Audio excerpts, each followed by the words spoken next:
5, 4, 3, 2, 1. Take 4. You rolling? Yeah, Okay. My hair's still alright? your hair's beautiful. Thank you. That's the most important thing. So here we are this morning.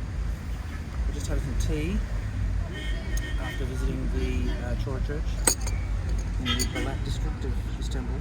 Some of the most... Oh God, I love Turkish horns. I love it here.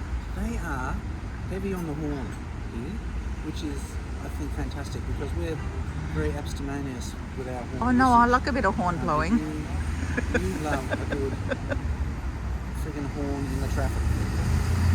Drop of the hat, you're on the blower. Oh yeah, it's good. Anyway, so you're fitting right in here in Turkey. Why put a horn on a steering wheel if you're not going to use it, hey? Why not? So we've just visited the Chora Church, which has some of the best horn blowing in the world. Has some of the most exquisite Byzantine mosaics I've ever seen. And believe me, I've seen a lot of Byzantine mosaics. He has And not. I'm supposed to be looking back. Okay, go on. And right now we're sitting at the fortress wall, This which beard. encompasses the city.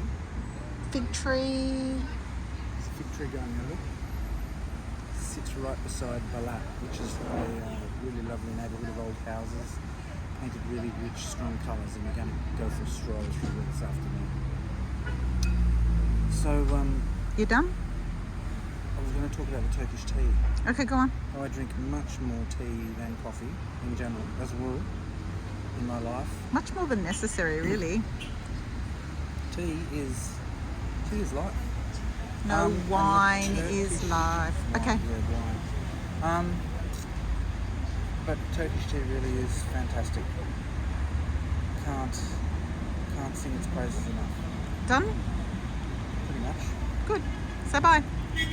Goodbye.